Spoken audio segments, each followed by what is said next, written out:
dalam kehidupan itu tidak akan berjalan sempurna seperti yang ingin kita rasakan.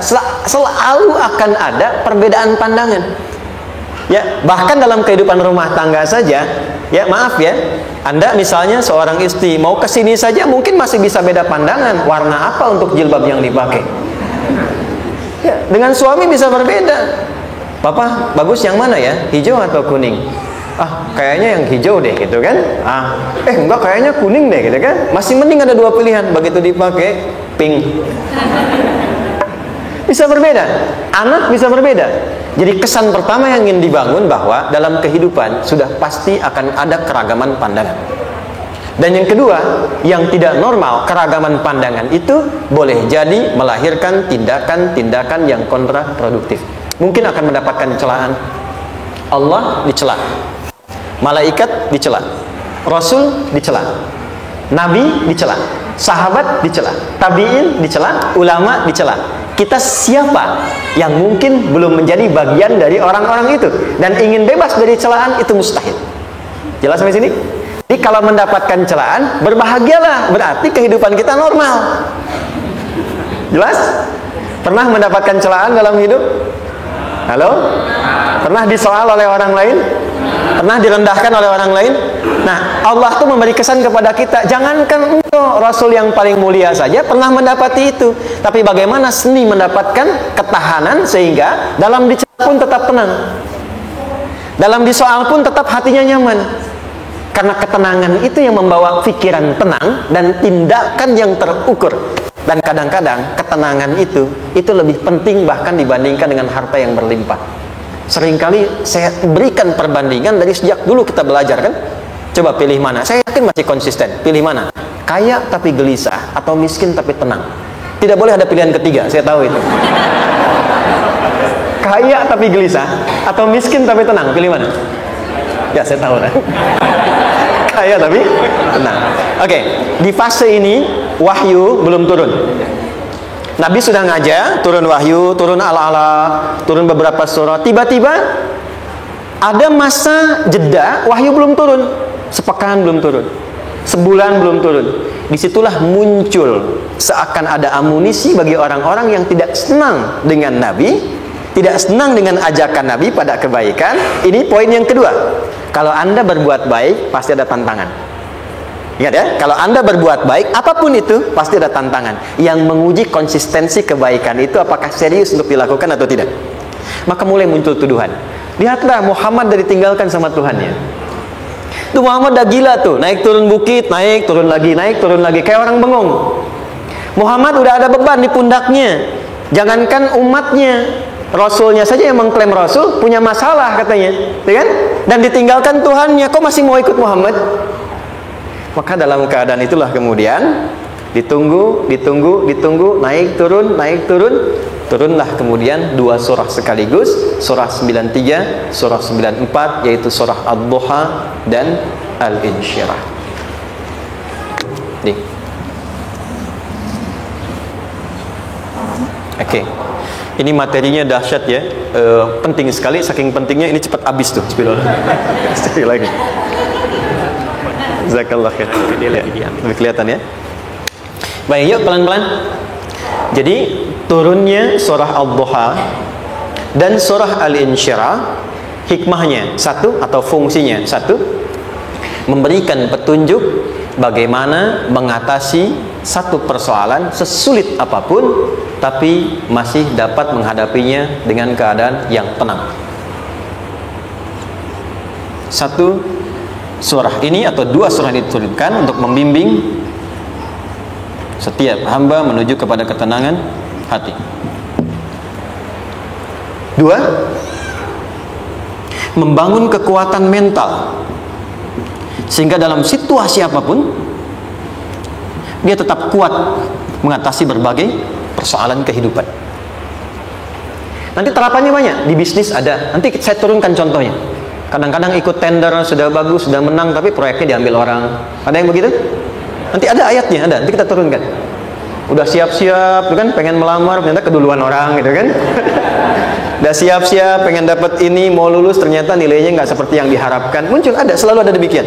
Nanti kompleksitasnya banyak. Tapi dua surah ini kalau kita bisa kuasai artinya dengan baik, pahami dengan benar, maka akan ada sesuatu yang beda yang terasa dalam jiwa kita dan kesiapan mengatasi setiap persoalan dalam kehidupan.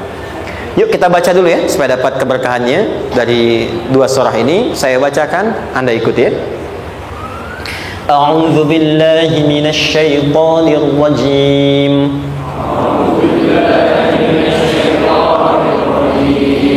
Bismillahirrahmanirrahim. Wadduha wal-laili idza saja ma wadda'aka rabbuka wa ma qala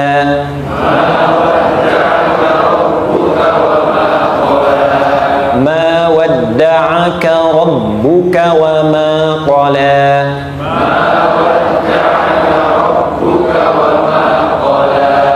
walal akhiratu khairul laka minal ula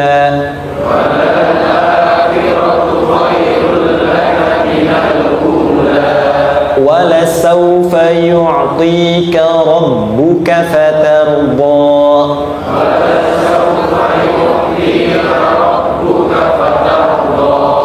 alam yajidka yatiman fa'awa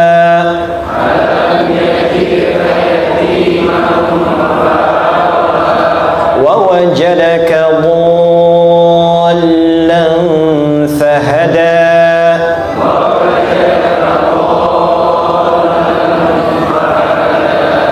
wa wajadaka 'ailan fa'aghna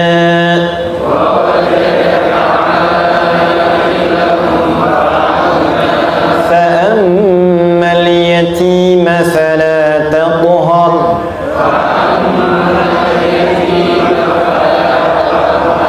وأما السائل فلا تنهر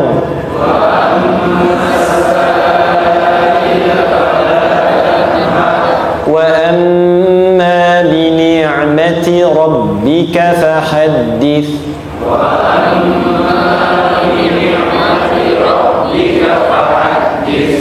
Satu surah dulu, alhamdulillah.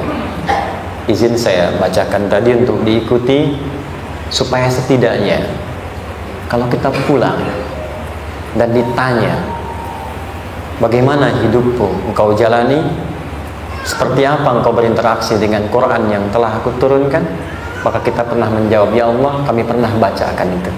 Jangan pernah kita berkehidupan sampai wafat dan tidak pernah berinteraksi dengan Quran walaupun sekedar membacanya. Wadduha, aku bersumpah, setiap huruf waw yang berada di awal kalimat di satu surah itu makna utamanya berarti sumpah, ya, qasam, sumpah. Seringkali diartikan demi, ya. Wal asri, demi masa. Wal fajri, demi waktu fajar. Wal laili, demi malam. Intinya sumpah. Sebentar, pelan-pelan. Kalau Allah menyampaikan sesuatu kepada kita, yakin tidak? Saya ulang, yakin tidak? Serius? Hah? Kalau yakin, kenapa tidak dilakukan? Ya, itu pertanyaan besar ya. Baik, kalau Allah menyampaikan hukumullah, tidak bersumpah pun harusnya kita yakin. Tapi kalau Allah bersumpah dalam kaidah ilmu tafsir, berarti ada sesuatu yang sangat penting, yang saking pentingnya akan sangat dibutuhkan oleh setiap hamba, sehingga diminta setiap hamba itu fokus menyimak apa yang mau disampaikan. Bahkan saking pentingnya menyimak itu, Allah bersumpah. Jelas? Jadi kalau teman-teman menemukan di Quran ada ayat dibuka dengan sumpah, berarti ada kasih Allah yang tinggi yang akan disampaikan di ayat itu sampai meminta kita fokus untuk menyimaknya. Ad-duha, untuk memudahkan maknanya, teman-teman, kalau waktu duha itu jam berapa ya? Oke, sebetulnya dimulai sejak matahari itu mulai naik, yang memantulkan, ya, atau menyinari cahayanya itu mulai terasa lembut. Ya, kalau misalnya kita ambil 1,5 jam setelah subuh. Sekarang subuh 4:30 lah, taruhlah 4:30 ya. 1,5 jam berarti jam 6 kan? Nah, itu awal duha tuh. Awal duha sampai ke pertengahan kurang lebih 9:30, jam 10. Akhir duha jam 11 sampai menjelang ke zuhur. Awal duhanya disebut dengan syuruk namanya. Syuruk. Jadi syuruk itu awal duha. Kalau sudah jam 6 ada cahaya matahari ya. Enak nggak ke tubuh kita itu? Nyaman nggak? Jam 8 enak nggak kalau berjemur ya? Jam 9 enak ya? Nah, ini kata kiasan dalam bahasa Arab. Kalau kita merasakan sesuatu yang enak, nyaman, memberikan manfaat yang banyak, itu orang Arab sering memberikan kiasan dengan waktu-waktu tertentu. Di antaranya duha. Jadi kalau kita menemukan kalimat duha, jangan langsung diartikan ke waktu duhanya. Boleh jadi yang diinginkan adalah makna di balik itu, yaitu semua kenikmatan dan kenyamanan yang didapatkan. Cara mengartikan ini, wadduha, aku bersumpah kata Allah, ya Muhammad, demi semua kenikmatan yang kau rasakan dalam hidup, seperti engkau merasakan kenikmatan cahaya duha itu. Jelas? Wal laili idza saja, dan aku bersumpah, al-lail, lail itu apa? Malam. Baik, lail turunannya layali, jamaknya lela, lili, lala, itu malam. Jadi kalau ada ibu leli, ibu malam-malam ya. Lail. Oke. Lail itu malam. Malam gelap nggak? Gelap. Tapi kalau gelapnya gulita, tidak ada cahayanya, gelap betul gitu. Gelap ya. Misalnya sedang kita dapati misalnya satu momentum padam lampu, padam semua, dan pas gerhana misalnya gelap sekali. Nah, itu bahasa Arabnya disebut dengan saja namanya. Ya, saja. Wal laili idza saja. Dan malam apabila telah gulita. Zaman Nabi kan nggak ada lampu. Ya, belum ada PLN, ya, dan seterusnya. Jadi gelapnya betul-betul gelap. Saya mau tanya sebentar. Biasanya kalau situasi gelap itu mudah nggak menemukan benda tertentu? Melangkah mudah atau sulit? Tidak mudah untuk dilakukan kan?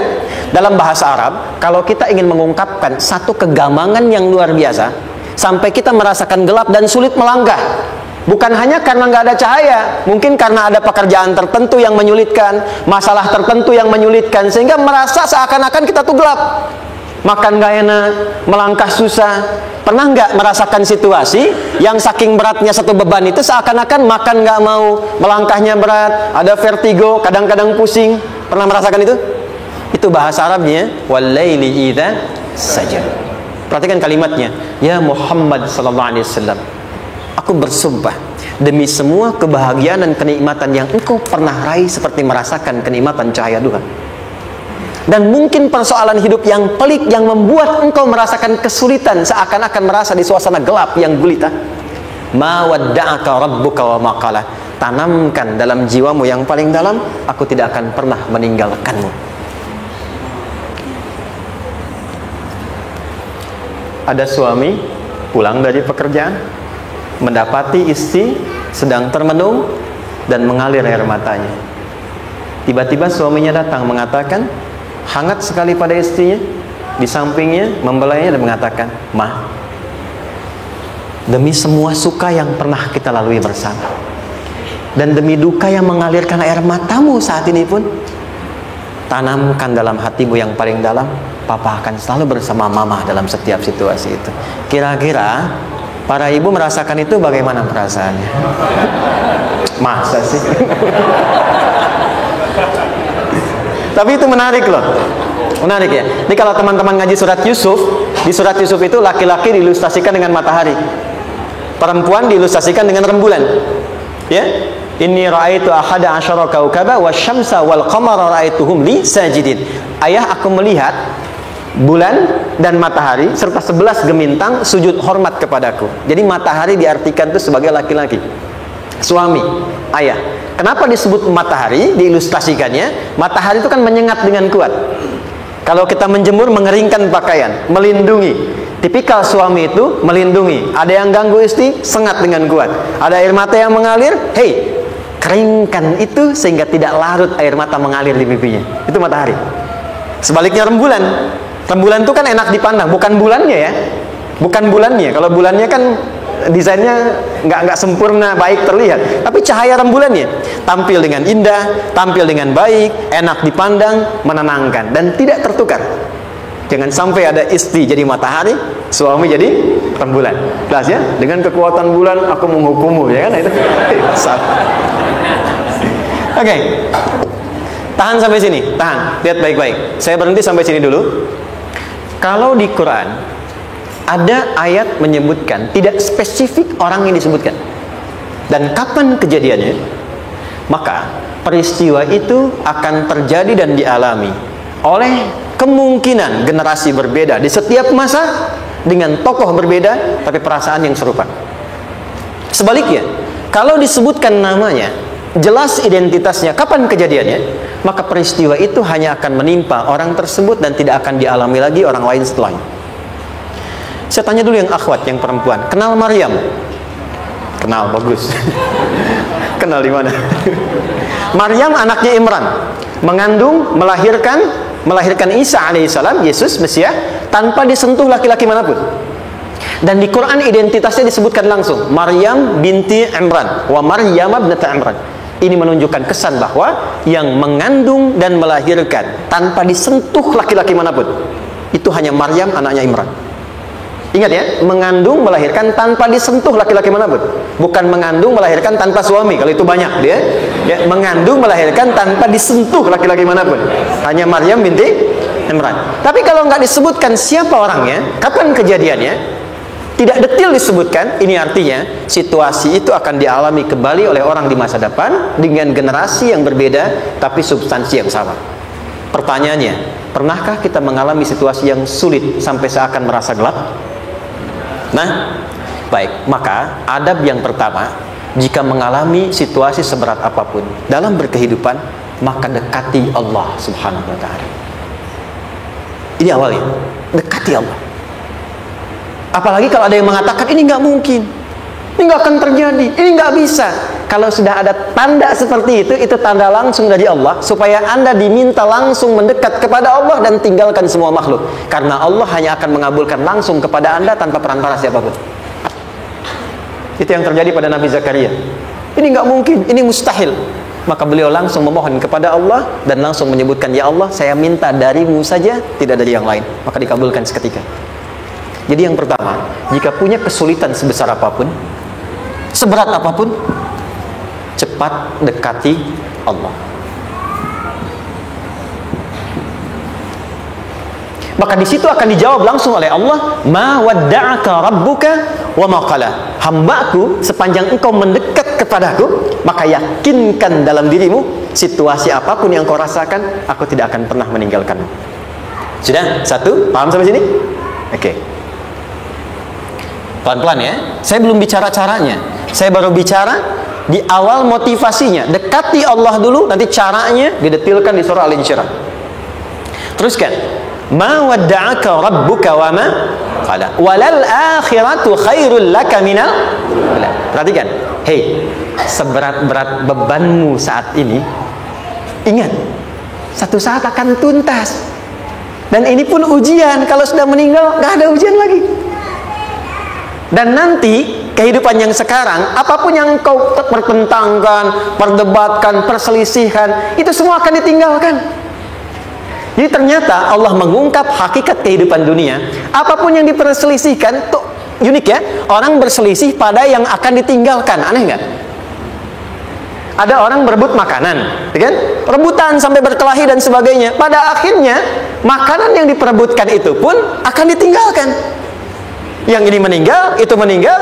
Jadi memperebutkan sesuatu yang pada akhirnya akan berakhir. Kata Allah, Allah sampaikan, jika Anda mengalami situasi, sesuatu yang mungkin membuat berat, tanamkan pada jiwa kita, hei, yang aku kejar-kejar ini, boleh jadi aku akan tinggalkan juga. Kenapa aku harus menangisi dan larut pada sesuatu yang tidak abadi? Maka Allah hibur kita dengan mengatakan, kamu tenangkan diri dulu. Semua yang kamu pikirkan sampai membuat kamu berat begini, pada akhirnya kamu tinggalkan. Dan yang abadi itu akhirat. Walal akhiratu khairul laka minal.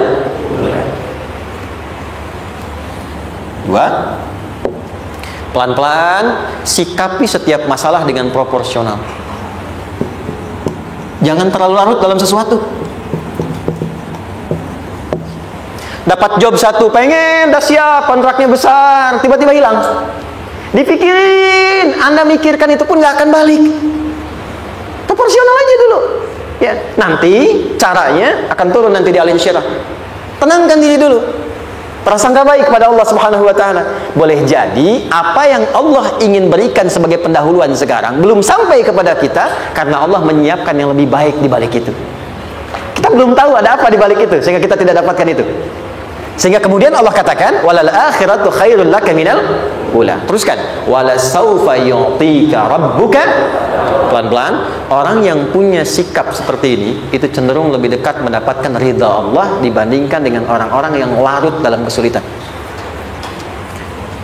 Orang yang move on dengan setiap persoalan dalam kehidupan, cepat berpikir secara proporsional, tidak menggantungkan hidupnya pada persoalan tertentu sehingga membuat dia menjadi beban, itu lebih mendekatkan dirinya kepada ridha Allah dibandingkan dengan orang yang meratapi persoalan hidupnya. Ya. Pelan-pelan. Jadi spiritnya kalau punya masalah apapun jangan dilarutin terus. Gak usah diratapi, cepat move on. Berpikir lagi, rencanakan lagi. Nanti detailnya ada di Al Insyirah. Tapi poin besarnya janji Allah mengatakan kalau Anda bisa move on proporsional, maka yang dijanjikan oleh Allah di situ Allah percepat datangnya ridha Allah Subhanahu wa taala. Kalau ridha Allah sudah datang, maka akan dua yang diberikan. Pertama kali, ketenangan di dalam jiwa, dan yang kedua, kemampuan untuk berikhtiar lebih baik mencapai apa yang diinginkan. Satu, kalau ridha Allah sudah diberikan pada seorang hamba, yang pertama diberikan ketenangan dalam jiwa. Bukan dunianya dulu.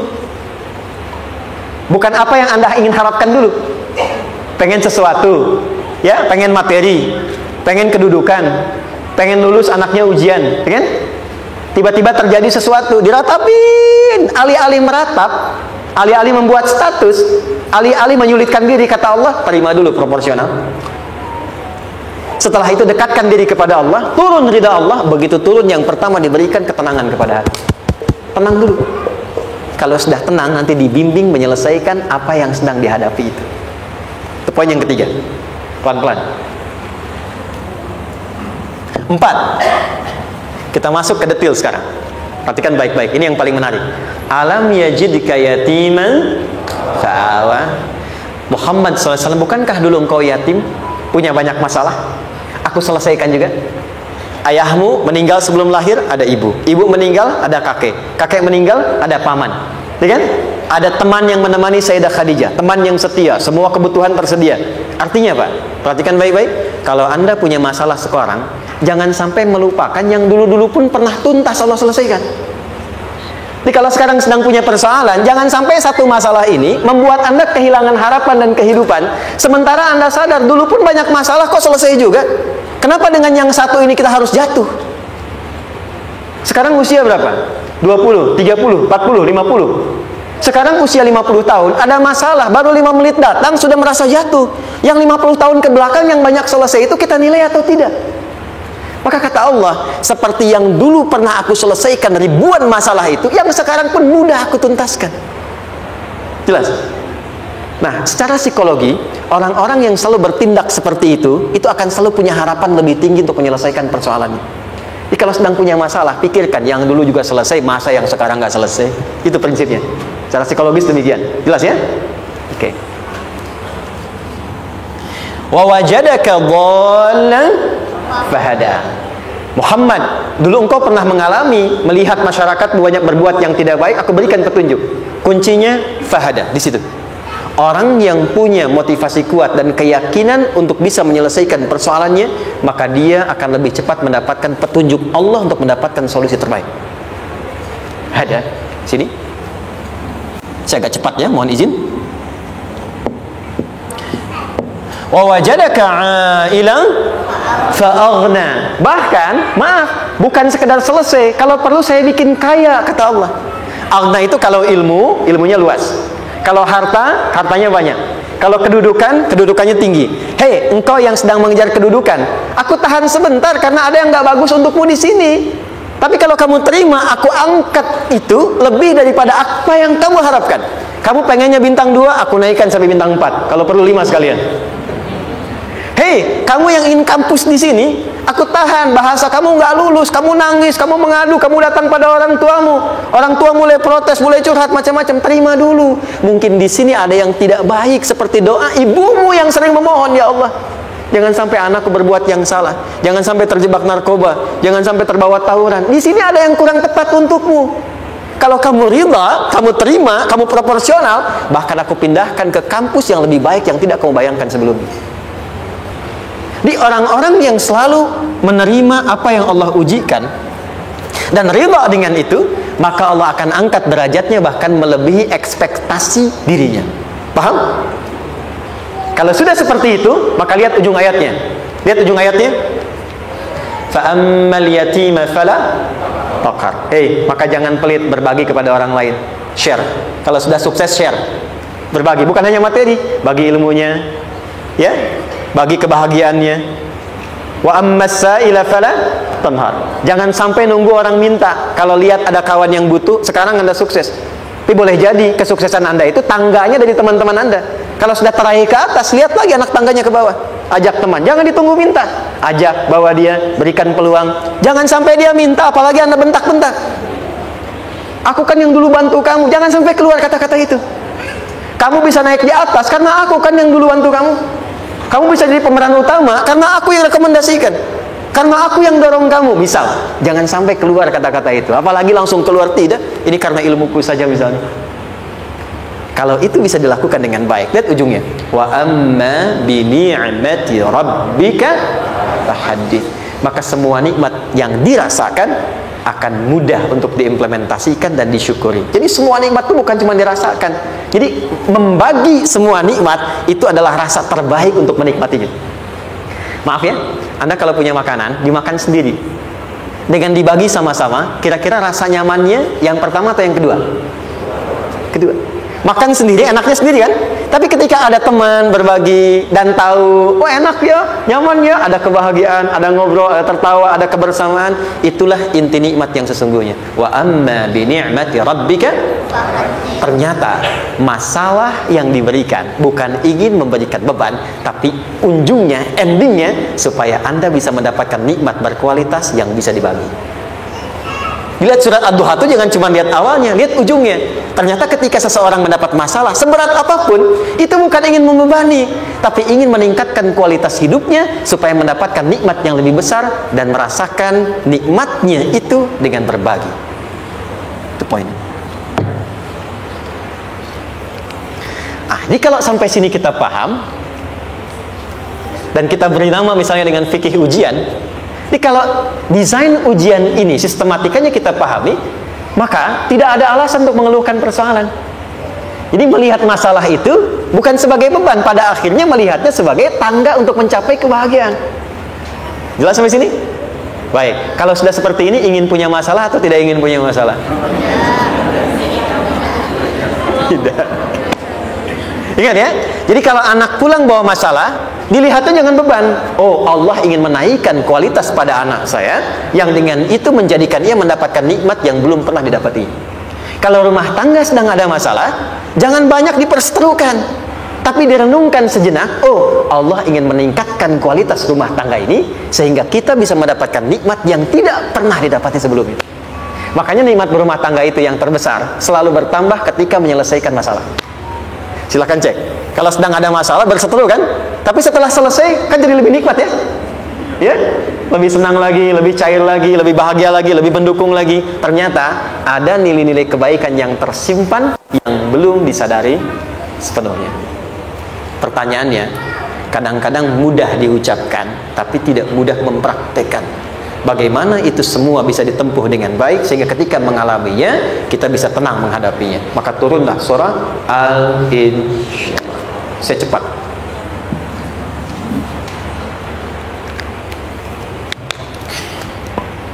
Teman-teman, ini apa?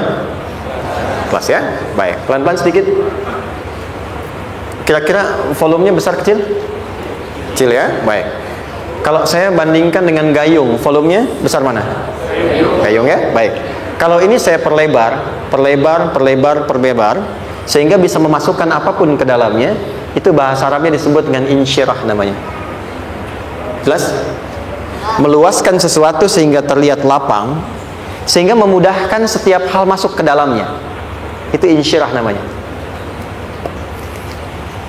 Surah ini diberi nama dengan surah Al-Insyirah, yang berarti sesuatu yang lapang, yang tenang, yang nyaman.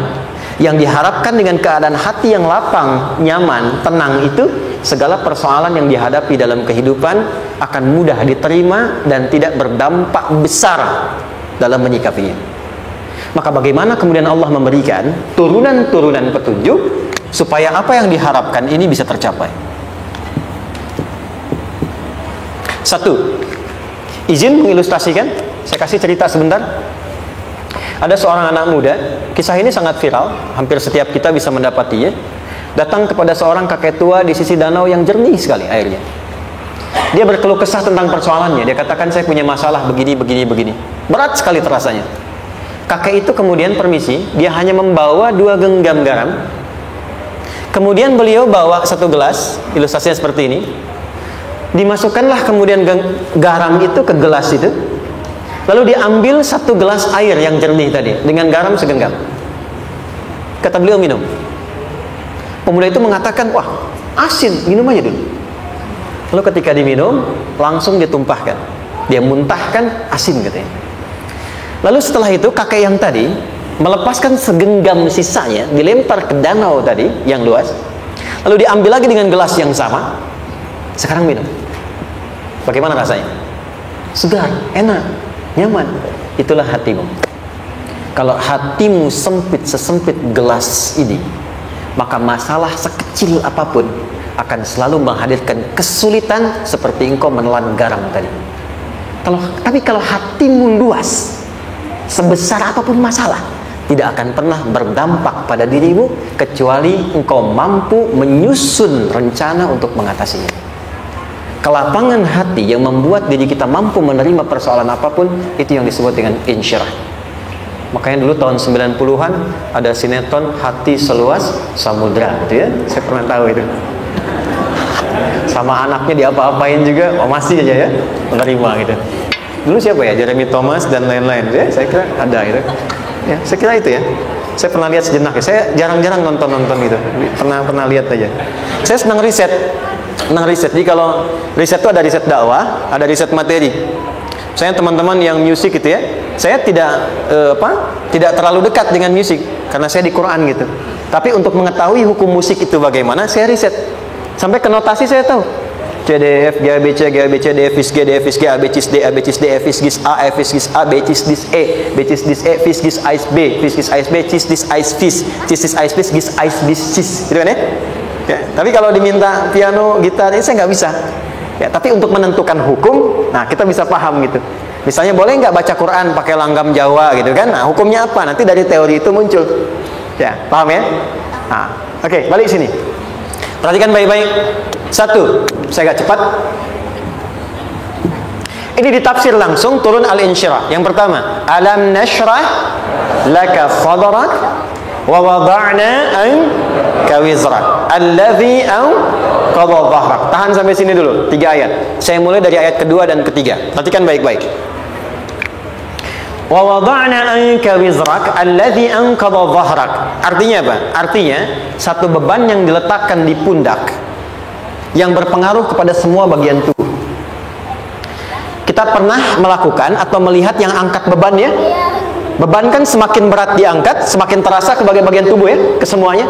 Nah, itu namanya wizrak alladzi anqadha dhahrak. Beban yang dipikul yang berat sekali sampai semua merasa.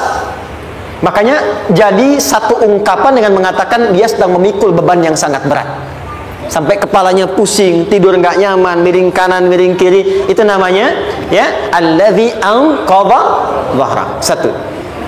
Saya percepat, akan ada satu masa dalam hidup setiap hamba merasakan satu persoalan yang seakan-akan beban berat yang dipikul sampai merasa kesulitan dari ujung kepala sampai ujung kaki.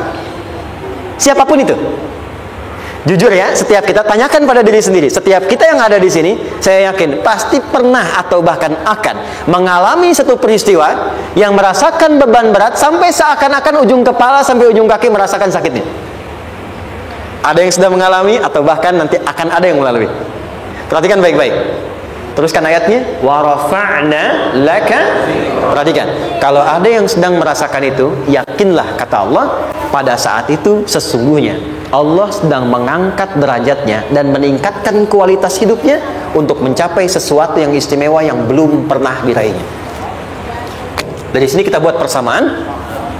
Ujian. Tadi kan? Berbanding lurus dengan harapan,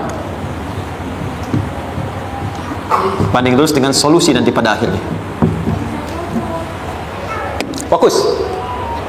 Lulus di sini, insya Allah setiap persoalan akan lebih mudah untuk diatasi. Ujian, seberat apapun yang sedang kita alami, tidak akan pernah diberikan kepada kita oleh Allah, kecuali ternyata hikmahnya untuk mengabulkan harapan-harapan besar yang sebetulnya kita mintakan. Jujur ya, setiap kita kan sering punya permohonan ya, sering berdoa ya, ya Allah minta ini, minta itu, minta ini, minta itu, gitu kan? Nah, cara Allah mengabulkan harapan kita itu, yang pertama, jalurnya lewat ujian. Karena semua kesuksesan itu desain dasarnya adalah melewati ujian. Coba, anak-anak kita yang sedang sekolah itu, apa mungkin diwisuda dengan penuh kebahagiaan kalau nggak mengalami ujian? Lewat ujian dulu kan? Dia belajar dulu, ujian dulu, ngatasin soal dulu, lulus, baru wisuda. Apakah mungkin akan dapat IPK 4 yang diharapkan kalau tidak mengalami ujian? Belajar dulu, ya kan? Ada waktu, sempat dia bangun malam, siang, dan seterusnya, belajar, keringat, dan sebagainya, baru bahagia kan? Dan ternyata belajar itu untuk diwisuda. Sebab kalau kita tidak belajar, mustahil dapat wisuda. Kalau tidak lewat ujian, mustahil dapat ijazah. Karena ternyata harapan itu, hukum dasarnya dalam berkehidupan, bisa diraih dengan melewati ujian. Ini poinnya. Jadi mohon, kalau sedang mengalami sebuah peristiwa, dan kita harus menghadapi itu, coba renungkan, sebetulnya pernah berdoa apa sampai kita mengalami itu, sehingga dengan jalan itulah sebetulnya Allah ingin mengabulkan harapan yang dulu pernah kita mintakan. Jelas? Oke, satu. Yuk turunkan rumusnya pelan-pelan. Quran surah kedua ayat 286. Ini kesini dulu, baru nanti kita balik lagi. 2 Al-Baqarah ayat 286. La yukallifullahu nafsan illa wus'aha. Tahan sampai sini. Lihat baik-baik. Hukum yang pertama. Hukum pertama. Allah tidak mungkin menguji seorang hamba di luar batas kemampuannya. Di kaidah yang pertama tadi, kalau kita sedang diuji, sebetulnya ada harapan dan doa yang pernah kita mohonkan, dan Allah ingin mengabulkan itu, jalan pertamanya lewat ujian. Tapi adilnya Allah, tidak akan pernah kita diuji, kecuali sesuai dengan kemampuan kita. Jadi kalau nggak mampu, nggak mungkin diberikan ujian. Ingat ya, kalau tidak mampu, tidak mungkin diberikan ujian. Artinya, harapan yang kita mohonkan pun akan sesuai dengan kemampuan kita. Jadi kalau kita minta sesuatu nggak mungkin bisa menggunakannya, nggak akan dikasih. Nah, balik ke sini untuk memberikan ketenangan kepada hati kita. Kalau sedang menerima persoalan, setelah kita mengatakan, oh ini mungkin ada harapan yang ingin saya dapatkan, jalannya lewat sini. Untuk memberikan ketenangan kepada hati, begitu persoalannya tiba, langsung katakan pada diri kita, saya pasti bisa menjalaninya. Mustahil saya diuji kalau nggak mampu menjalaninya. Itu bahasa singkatnya. Ingat ya, kalau ingin mudah menyelesaikan persoalan, kata Quran, setiap ada ujian, langsung katakan pada hati kita, insya Allah bisa. Nggak mungkin saya diuji kalau saya nggak sanggup. Jelas? Dan tanamkan itu pada hati yang paling dalam. Ini nggak mudah. Kalau cuma disimpan di pikiran, jadi beban. Tapi kalau Anda tanamkan dalam hati, seberat apapun masalahnya, pasti saya sanggup, pasti saya bisa. Pernah lihat dulu ada acara 90-an Benteng Hattori? Oke? Benteng Takeshi ya? Takeshi ya, gitu kan, artinya kan bisa jawab ya. Kita tahu Ninja Hattori mendaki gunung, lewati lembah, ya tahu ya. Songgoku, Songgohan, saya tahu itu. Songgoku, Kamehameha, Piccolo itu yang nulisnya Suzuki Watanabe, saya tahu itu. Benteng Hattori, balik lagi ya. Benteng Takeshi ya. Puncaknya kan main pakai itu kan, pakai tanknya dan sebagainya. Tapi pernah ingat gak satu episodenya itu? Begitu akan bertarung, kan selalu ada motivator di sampingnya itu mengatakan, ayo kamu bisa, gitu kan? Dia nggak ngaji Quran tuh, kita punya ayatnya. Pernah nggak? Buka lagi ya dulu ya. Oke. Korea, kenapa bisa nyusul Jepang? Salah satunya, waktu Jepang itu maju, setiap di Korea itu ditanamkan dari mulai anak-anak TK-nya. Kita harus daripada Jepang, harus lebih daripada Jepang. Sejak anak-anaknya TK. Sejak anak-anaknya TK. Itu ditanamkan betul. Kita bisa, kita dari TK. Sehingga ketika di sana bikin Honda, sini Hyundai. Hyundai kan dibacanya Hyundai. Ya kan? Sana Honda, sini Hyundai gitu. Di apapun yang dibuat Jepang, Korea harus lebih unggul. Itu ditanamkan dari awal. Bisa. Kita itu sekarang punya ayatnya. Jadi kalau sedang punya masalah seberat apapun, katakan pada diri kita, insya Allah bisa. Gak mungkin diuji kalau nggak sanggup. Bisa insya Allah. Bisa. Kenapa mah? Bisa. Jelas? Oke. Sudah di situ teruskan. Lanjutkan. Warafa'na laka dzikra. Teruskan. Fa inna ma'al usri. Nah, ini poin terbesarnya. Fa inna ma'al usri yusra. Fa huruf yang menunjukkan sesuatu berlangsung dengan cepat. Inna di ilmu nahwunya berbunyi begini, di gramatikal bahasa Arab. Harfu nasbin wa taukidin. Tansibul isma wa tarfa'ul khabara. Mabniyun 'alal fathi la mahalla lahu min al-i'rab. Paham? Tidak. Inna huruf yang digunakan untuk menguatkan informasi agar ditancapkan ke dalam hati sekuat-kuatnya dan jangan pernah ragu. Jadi kalau orang Arab itu nancapkan tongkat begini dan kuat, tidak goyah, itu nasab namanya. Nasabar rajul asahu fil ardi. Inna ini harfu nasab.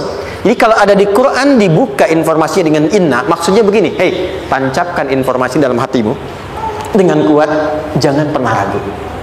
Yakinkan pada dirimu. Apa yang harus diyakinkan? Ma'al usri yusra. Inna ma'al usri yusra. Usrun sama dengan yusrun. Mari ke sini. Oke. Apa artinya usrun?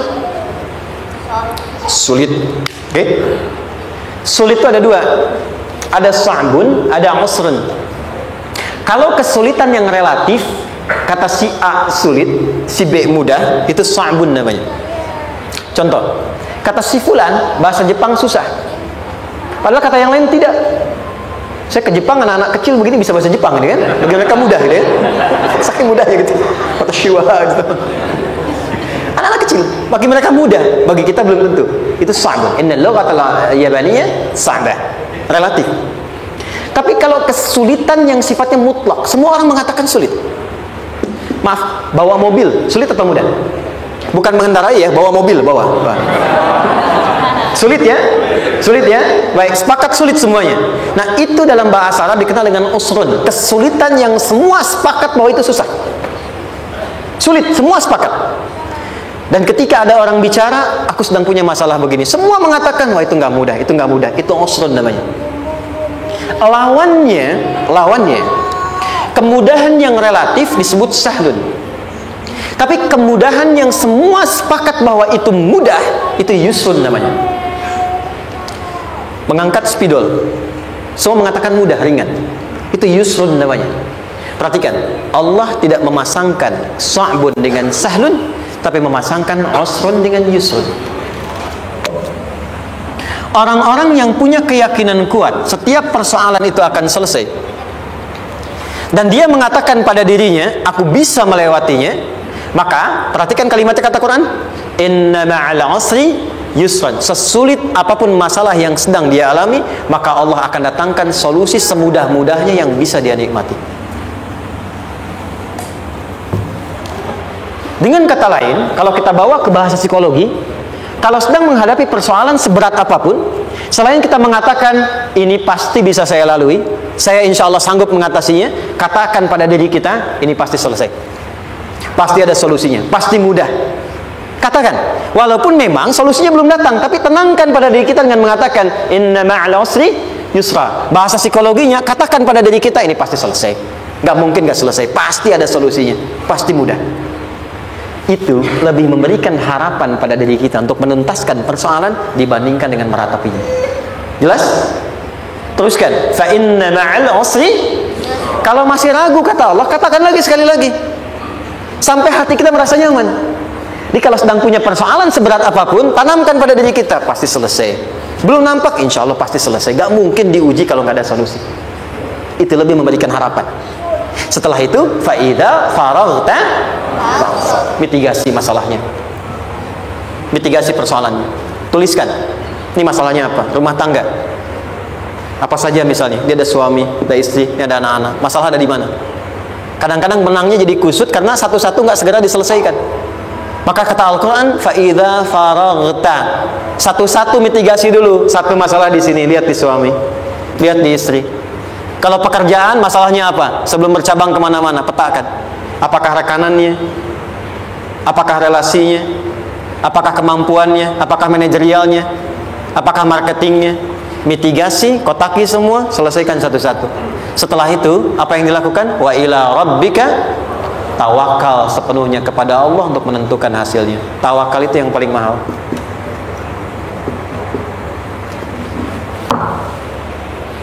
Anda kalau nggak punya kepasrahan, stres. Karena selalu memikirkan apa yang mau dikerjakan dan selalu orientasi pada hasil. Kita punya tawakal. Kalau kita mampu menyerahkan sesuatu, gini. Di sini ada orang yang paling jago misalnya main basket. Ada pertandingan basket. Begitu dibuka, udah tim musyawarah serahkan aja pada si fulan. Kan? Dia yang paling jago, dia. Bukankah dengan menyerahkan itu bukan hanya kita berikan sebuah tugas, kan? Tapi dengan itu ada kelapangan tersendiri kan? Yakinlah sukses, dia paling hebat. Pernah ada perasaan begitu? Sekarang, siapa yang paling mampu menguasai? Siapa yang paling hebat menyelesaikan segala hal? Siapa yang punya segalanya? Bukankah Allah? Orang-orang yang punya tingkat tawakal yang tinggi, maka satu, dia akan lebih stabil keadaan mentalnya dan tidak akan pernah gelisah dengan kekecewaan. Nggak ada kecewa. Karena tawakal itu kalau sudah kepasrahan pasti menerima hasil. Kalau sudah tawakal, terserah Allah tetapkan apa saja. Mau dapat sekarang, dapat besok, dapat nanti. Puncak yang paling tinggi, tugasmu hanya berikhtiar semampu yang bisa dilakukan. Selanjutnya biarkan Allah menetapkan apa yang menjadi bagian dari maslahat kehidupan kita. Saya tutup. Cara Allah menjawab harapan kita ada 3. 1, memberi langsung apa yang kita mintakan. 2, menunda itu sampai kita siap menerimanya. 3, mengganti apa yang kita inginkan dengan apa yang kita butuhkan. Saya ulang ya. 1, memberi langsung apa yang kita mohonkan. Misal, ya Allah saya ingin A misalnya, anak saya pengen ke ITB. Tapi nggak mungkin tiba-tiba langsung masuk ITB kan? Pasti lewat ini dulu kan? Ada ujian dulu, ikut tes dan seterusnya diterima sesuai. 2, kadang menunda sesuatu sampai dia sanggup menjalaninya. Anda punya anak usia 5 tahun, pengen diberikan motor. Anda mampu untuk memberi motor, dikasih nggak? Tidak. Sampai dia sanggup mengendarai motor, baru Anda berikan. Terkadang ada yang kita minta sekarang tidak didapati sekarang, tapi ternyata tahun depan kita dapat. Kita harus sadar bahwa anugerah yang kita dapatkan tahun depan itu sebetulnya adalah hasil doa kita di tahun ini. Pernah dengar nggak kisah viral? Nabi itu berdoa baru dikabulkan setahun setengah, setahun 6 bulan. Padahal itu Nabi loh. Kiblat pertama kita kemana? Palestina kan? Baitul Maqdis kan? Nabi berdoa, mohon terus nengok ke langit. Al-Baqarah 144, minta, jawabannya turun setelah setahun setengah, setahun 6 bulan. Ada yang mengatakan di tafsir setahun 8 bulan, baru dikabulkan setelah setahun setengah. Padahal kurang soleh apa Nabi? Nabinya siap, mungkin umatnya yang belum siap. Nabinya siap, tapi ada tantangan di masyarakat yang tidak mudah, yang mungkin bisa meruntuhkan dakwah. Baru dikabulkan setahun setengah, ketika semua umatnya sudah bisa siap menerima itu. Boleh jadi apa yang diminta orang tua sekarang terkabulnya mungkin belasan puluhan tahun pada anaknya yang nomor sekian. Tahu Imam Syafi'i? Imam Syafi'i itu kan nama aslinya Muhammad, bapaknya Idris, kakek yang ke atas yang ketiga namanya Syafi'i. Kenapa disebut Imam Syafi'i? Dinisbatkan pada kakek yang ke atasnya. Ternyata kakeknya ini seorang ulama besar, saleh, memohon kepada Allah, setiap di keturunannya ada yang bisa menggantikan lebih soleh, lebih baik lagi. Ternyata yang didapatkan bukan dari anaknya, tapi generasi keturunan yang kesekian. Anda belum sekarang bisa hafal Quran, misalnya Anda bermohon, berdoa, boleh jadi yang hafal mungkin bukan di anak, bisa di cucu, bisa di bagian keluarga yang lain. Maka terkadang tawakal itu tidak hanya memberikan hasil yang cepat, tapi memberikan keindahan yang terasa tertunda, tapi melengkapi kebahagiaan yang dirasakan. Penutupnya, boleh jadi minta ke ITB, diterimanya di Unpad. Minta motor, dapatnya mobil. Kalau itu senang, luar biasa. Minta mobil, dapatnya motor, gitu kan? Ternyata kadang-kadang di sini yang terakhir saya tutup, Allah mengabulkan apa yang kita butuhkan, bukan apa yang kita inginkan. Anak Anda sakit, dibawa ke dokter, kata dokter jangan dulu makan jeruk. Maka Anda pulang, dia minta jeruk, Anda berikan apel. Saya nggak mau apel mah, saya pengennya jeruk. Nggak apa-apa nak, ini apel rasa jeruk misalnya kan? Anda berikan. Ternyata apa? Bukan ingin menyakiti dan tidak mengabulkan keinginan anak, tapi lebih memberikan apa yang dia butuh. Kadang-kadang maaf ya, teman-teman mintanya proyek A, udah capek di situ nggak dapat, dapatnya di yang lain. Teman-teman, itu Allah berikan sebetulnya hasil ikhtiar Anda yang sebelumnya, cuma dikasih yang lebih baik yang tidak Anda pernah bayangkan, Mas.